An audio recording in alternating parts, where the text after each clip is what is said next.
in an interconnected world, when a macro event like the war that's happening right now transpires, the second order effects because of choked energy flows and other ancillary implications, they do impact business models, their earnings. Right now, it's a wait and watch mode. First, need policy clarity.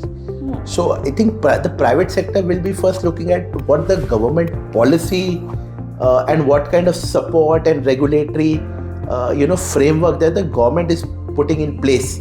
Largely the impact of the war in India, the immediate impact has not been as severe as say some other countries in Asia. Right. But of course, there will be second, third order impacts.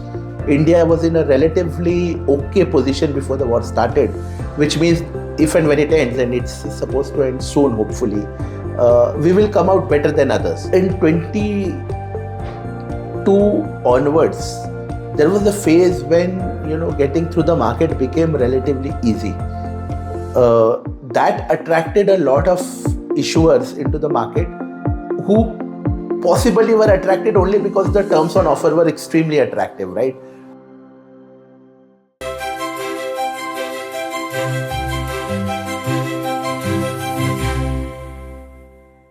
War and conflicts may affect the secondary market sentiment in the short run, but the primary markets plan for the long haul. Both capital seekers and institutional allocators and retail investors see the big picture. This is evident in the fact that post-COVID, we have witnessed a strong revival in capital formation. Even with the Ukraine-Russia war and geopolitical tensions brewing constantly, as many as 93 IPOs in 2025 alone, reflecting both investor appetite and corporate confidence. What is even more interesting is how that momentum has carried into this year. In just first 4 months of 2026, we have already seen 40 deals, signaling that the pipeline remains robust and the intent to raise capital is clearly intact. This comes at a time when global markets are navigating transcontinental trade wars and geopolitical uncertainty with ongoing conflict in the Gulf region. Yet the market sentiment in India appears remarkably resilient, with several large and marquee IPOs expected to hit the markets in the months ahead. So the question is, what is really driving this sustained deal momentum? And more importantly, how should businesses and investors think about capital raising in this environment? Welcome to the Capital Edge at Emkay Global. I am your host Prachi, and to help us decode this, I am joined by Yatin Singh, CEO Investment Banking at Emkay Global. Hi Yatin, great to have you here with us. Hi Prachi, good to be back. Yes. So Yatin, if you look at the environment today, we have had volatility in public markets, global uncertainty, and capital allocators becoming more selective. How would you describe the current deal-making environment? Circumspect is one word I would summarize it in, because of all these macro factors that you've just listed. Yeah. So we're not seeing a lot of deal flow. Everything is on hold because everyone is waiting to quantify the new normal and what it means for individual businesses, their cash flows, etc., etc. And nobody wants to be the test case, no? Absolutely.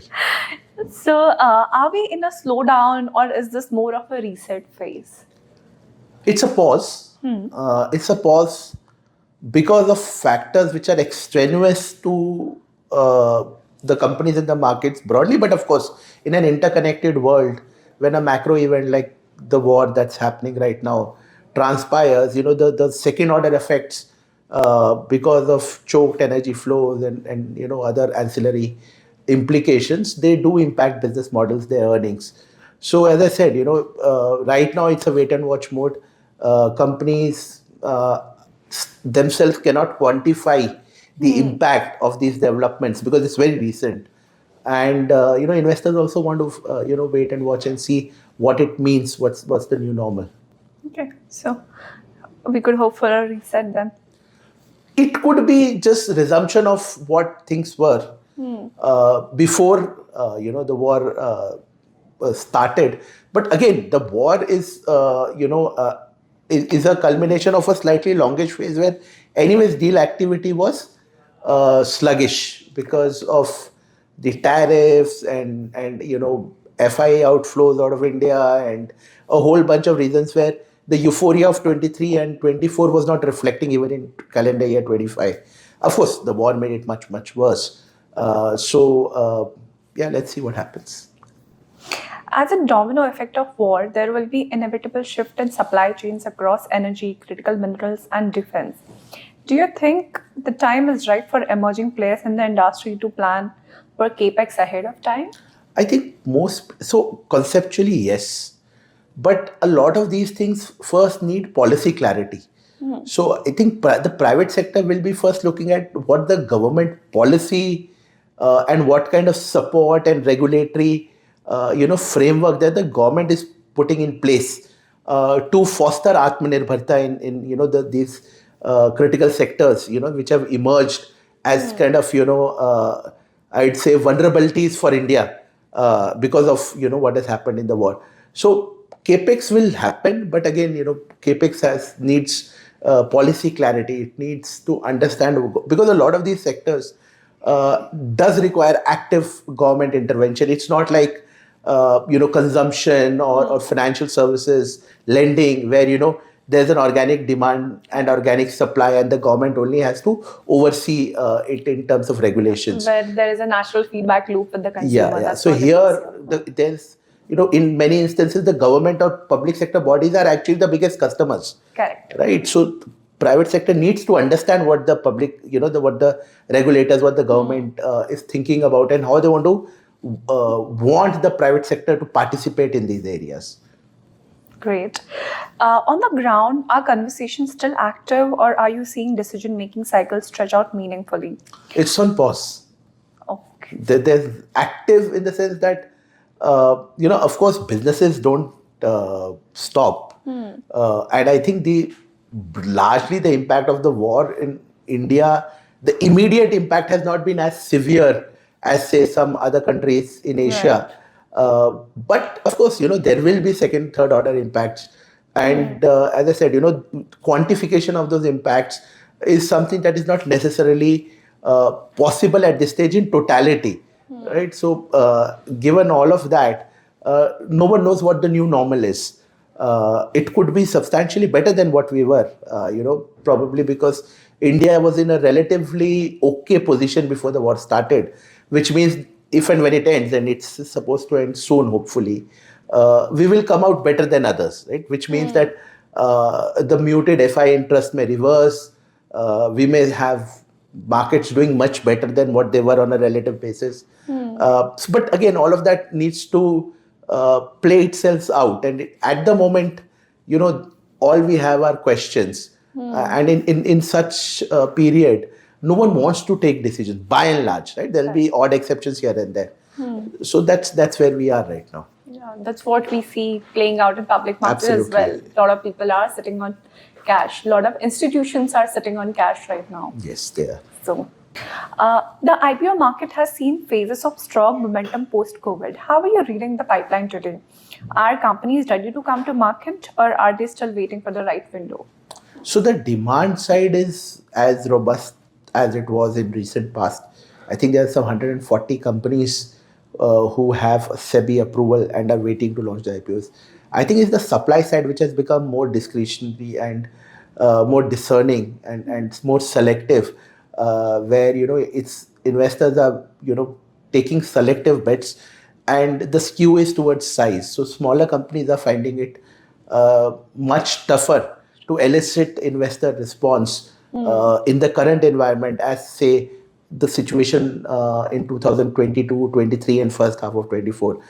It has not happened immediately. I mean, this is, I think, something that was happening gradually from the second half of 2024.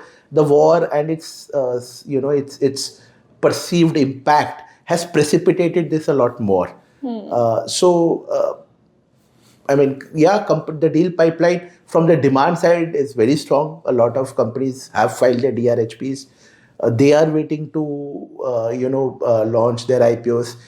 If the market provides a window, will the market provide a window which is wide enough and long enough for a lot of these companies to go through? Probably yes, probably no. Time will tell. Especially considering from 1 week to next, we see such oscillations in the market. Absolutely. That doesn't help. That really doesn't help, yeah. I've been following your conversations in the media and recent one you had with Zoya of Money Control about Gift City. A concept ahead of its time. Do you think it will be ideal gateway for global capital for India in the near future? Time will tell, Prachi, because conceptually there are merits in the idea. But if the overall FI interest on India as a concept itself is pretty muted the way it is right now, then the incremental benefit that gift city investment platforms provide vis-a-vis BSE and NSE don't really matter, right? It's only when FI investors are super excited about India and a lot of money, foreign money is flowing in, will some of them start comparing the relative, benefits and trade-offs between gift city and domestic platforms, BSE and NSE. At this stage, because the overall inflow itself is not much, it's actually quite negative. Right now, this is all theoretical. Correct. So we'll have to wait for Indian markets to recover. In my opinion, this will take a long time to mature, simply because, as an idea, it makes sense. But I think the whole liquidity for Indian companies on Indian markets is largely driven by domestic investors. And domestic mutual funds cannot participate in gift city. Correct. So, even if there are regulatory advantages of, investing in gift city, foreign investors will find the liquidity situation unattractive. That's my view as of now, but things can change pretty rapidly. Probably when the foreign investment comes back, then we can hope for better traction in gift city. Yeah. But even then, I'm saying that because domestic participation is not allowed, the liquidity requirement of a lot of these foreign institutions will be unmet. At least in the initial phases on gift city. Probably we could hope for participation from newer domestic institutions such as alternative investment funds and portfolio management services who are actually allowed to. So that pool has to grow. Right now it's very small, right? Because the LRS itself is $150,000. So because this gets counted in LRS. So if it's $150,000 per citizen, then for those AIFs to be able to participate meaningfully is also constrained by the number of, people who can put those $150,000, right? So a lot needs to change there. Are you seeing that gap narrow now, or is valuation still the biggest sticking point in deals? So horses for courses. Look, in 22 onwards, there was a phase when, getting through the market became relatively easy. That attracted a lot of issuers into the market who possibly were attracted only because the terms on offer were extremely attractive, right? Of course, that period is way behind us, and it's only very serious and very credible investment theses which are getting accepted in the market. So there definitely is a sharp correction in valuation. We've seen a lot of new age businesses who have listed at a significant discount to their last private round, which may have happened years back, not even months back. That's point one. I think point two, there is that if you look at it holistically, even the regulator has acknowledged that the current market doesn't allow for doesn't provide a very conducive environment for deal making, even at reduced valuation, which is why SEBI has extended all DRHPs, which were valid between 1st April 26 to 30th September 26 up to 30th September, right? So that's a one-time extension. They've also taken an exception from the regulation and allowed IPO sizes to be reduced to 50%, the fresh component. The law otherwise only permits a 20% reduction, right? So that effectively is an acknowledgement of the regulator basis the inputs they are getting from merchant bankers and investors, that the existing pipeline, if some of it has to be executed, will require a deviation from the standard regulation. And since the permitted reduction is 50%, a high level and an easy way to interpret the situation is that valuations have become half. Yeah. Right? But don't you think in terms of these private valuations are overly inflated? Not They're- anymore. Not anymore. Not anymore? Not anymore. In fact, private markets, late stage private markets for new age businesses have been pretty muted. Last couple of years, there hasn't been much that has happened. Primarily because those guys felt that they're in competition with public markets and they didn't want to compete, and rightfully so. So they stayed away. But there aren't too many late stage deals happening. That froth which existed in the market, I think that was some time back. That's not the problem anymore. In fact, unfortunately, a lot of those investors who made investments in 21, 22 Correct. probably are seeing a haircut, at least optically, on the IPO valuation of their portfolio companies when it's happening now. We saw many such examples recently, right? Look at HDB financials. Yeah. So HDB though is still a brick and mortar business. I was talking more about the new age businesses from the Amagis of the world, to Fractal, to a whole bunch more. We've read some data points and heard about them floating in the media about PhonePe, where the numbers which were emerging were a fraction of what the original ask was. Right. So the overall way to look at it is that there has been a correction in the market in valuation for sure. How much? I mean, as I said, an easy way to look at it is that SEBI thinks the valuation has become half, which is why they are allowing the issue size to be reduced up to 50%. We can only hope that the froth will disappear and only real value will remain. Coming to AI play, NVIDIA CEO Yuan Jensen sees it as five-layer cake. Do you see a pie of this coming into play in our primary markets, especially in the recent announcement of data centers in India? Definitely. So if we look at the energy layer, the amount of energy that data centers require and will require going forward as mass adoption of AI happens cannot be through the old age coal fueled power plants, right? So India is investing seriously in renewable energy, particularly solar. So clearly, energy is one area where we're seeing a lot of investments going through renewable energy, energy storage, and a whole bunch of other ancillary business We ideas around recently it. had a huge breakthrough in terms of nuclear power. That is 10 years away. When that happens, a lot of the problems will get solved automatically.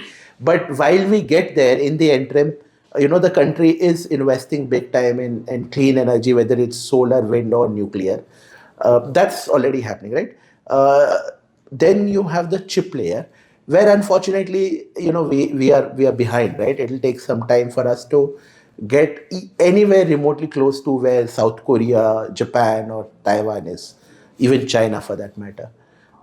Then you have the data center layer, right, which is physical infrastructure.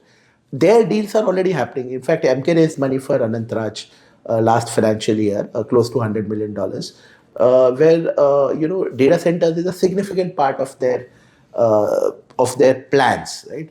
We have SIFI, which is filed for its IPO, which is again a data center story, right? So, and of course, the government has provided a tax kind of holiday window till 2027. So I think data center is one segment where India may have a global play, right? If things go well. Then you have the model layer. We don't have much there, but again, some positive news is coming in terms of what Sarvam is doing, and the government has created certain incentives for homegrown AI companies in the foundation layer. Finally, you have applications, right? So we of course are dominant pair as far as IT services go, and I think the application layer is where traditional Indian IT services intersect with AI. Right, we've heard some large deals getting announced. So I think that's again an area where India should dominate, given its traditional strength in IT services. So in that 5-layer cake, there are certain layers where we are better off. There are some where we need a lot of catch up to happen. But again, you don't need to have strong presence in each layer to benefit from AI as a country. Right, and you can be selective and build a lot of depth and become a a source for the global markets and not just domestic Indian markets. So whether it's data center, whether it's applications, that those are areas where India could do a lot. So that was great to consider applications of AI and how India can benefit out of it. Let's consider a few of its applications in field of defense. On that note, I wanted to share a very interesting clip with you. Let's have a look. India is inducting a new generation of kamikaze drones. India is planning large-scale induction of the Sheshnag 150 UCAV, a long-range loitering munition designed for deep precision strikes. These are certainly interesting times, Prachi. Yes, certainly. These are interesting times indeed. In a first, an Indian defense company, New Space Research and Technologies, picked on a critical gap in modern tech warfare and built a brilliant product purely on private capital. Do you think they can scale it as they prepare to go public? Conceptually, yes. They've already, I think, achieved a fair bit.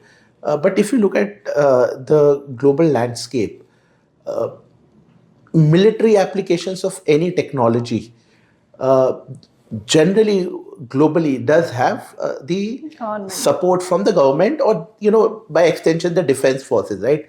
The US defense budget explicitly has a component for R&D where the American defense forces work closely with the universities and private sector to come up with cutting edge technologies and cutting edge capabilities for their defense forces.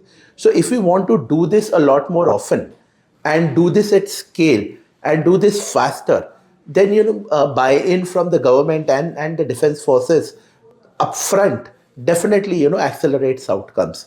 So the other challenge with purely private funded ventures is that there's always a security risk.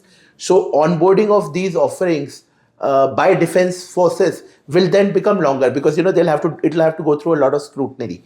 So for all reasons, it makes a lot of sense for the government and the defense forces to be involved in development of these capabilities at the development stage itself. That's my view. Okay.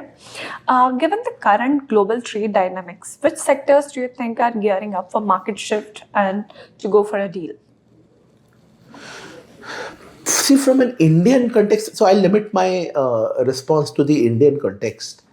And we've been going through a transition for some time now where, post-COVID, globally, most governments, definitely the Indian government, has had a renewed focus on trying to build certain critical level of self-sufficiencies in certain critical areas, right?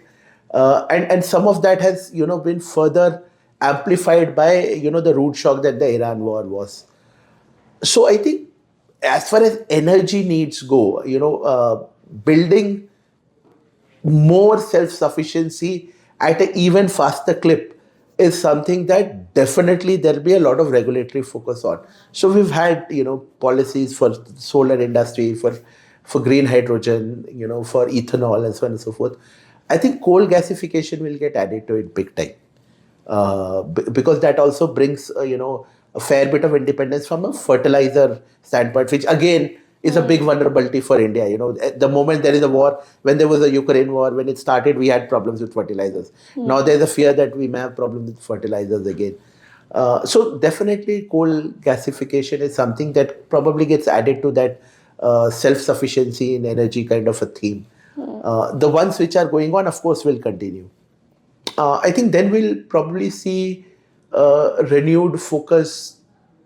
I mean, there is focus, but probably again getting amplified further on critical minerals. And you have a situation where trade is getting weaponized in all possible ways for geopolitical reasons, which hasn't happened in a while, right? So every country, and particularly large countries who live in vulnerable neighborhoods like India, will have to reassess, their own, vulnerabilities and build contingencies around it.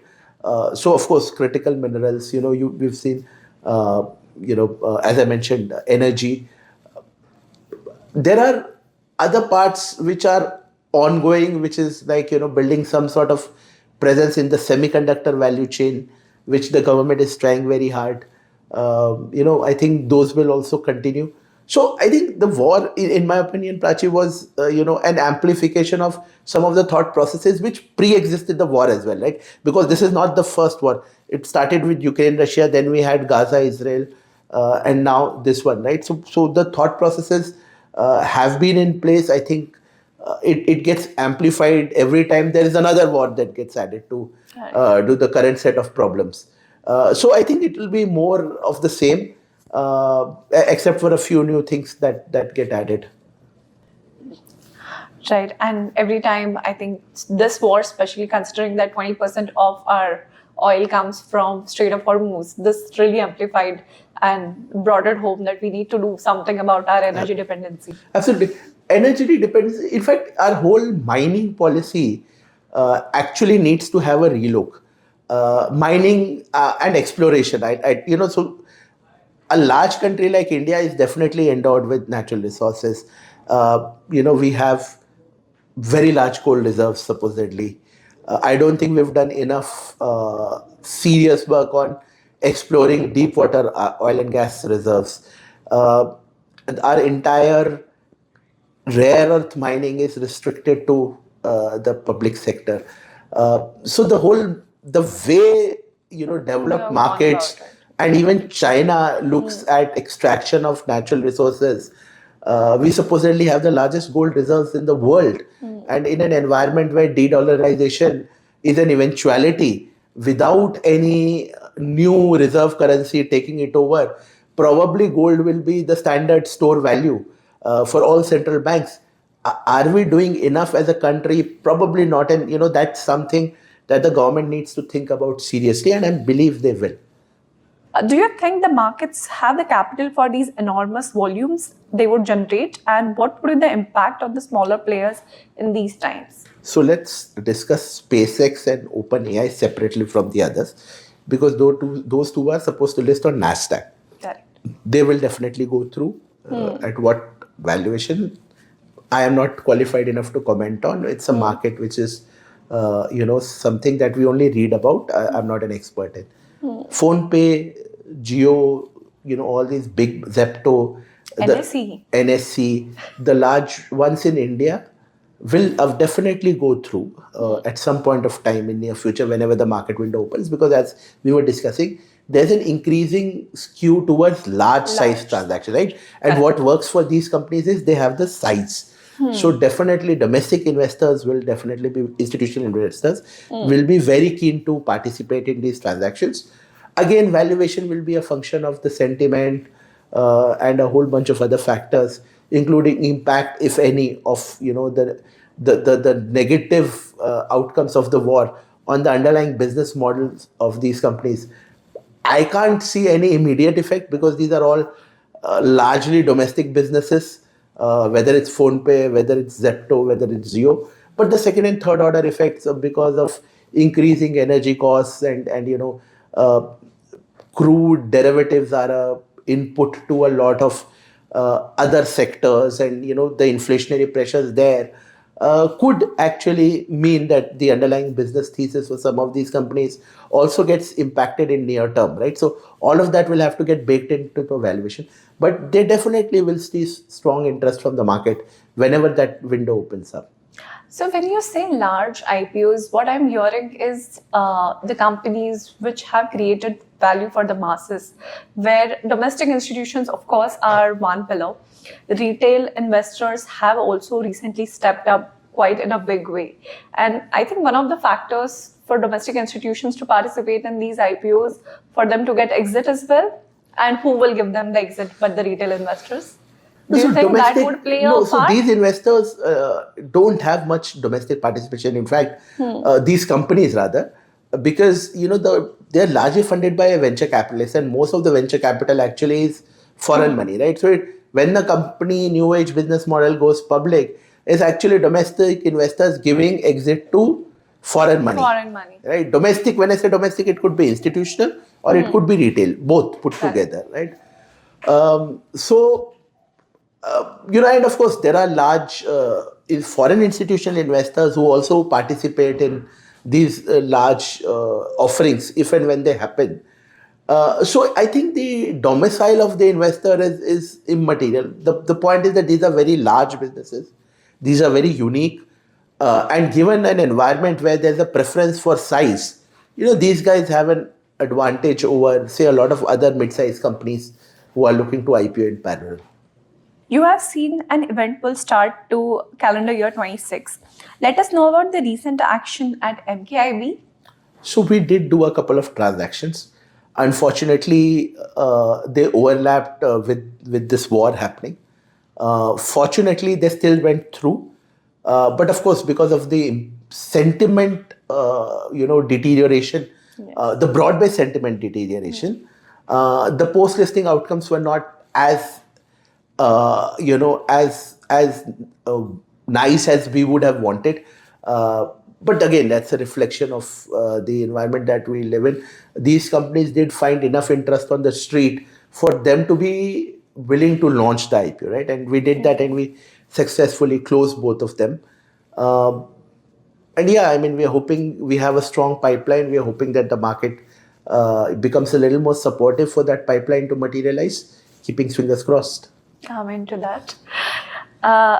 Insightful discussion as always, Yatin. Thank you so much for your time. Thank you for tuning in, viewers. Keep watching Capital Age. Thank you. What clearly stands out is that while global uncertainty and geopolitical risks remain elevated, India's primary markets continue to show strong depth and resilience.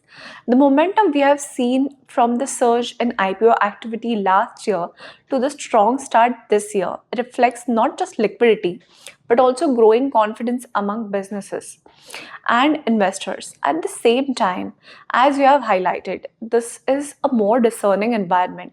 Capital is available, but expectations around governance, profitability, and executions are clearly higher.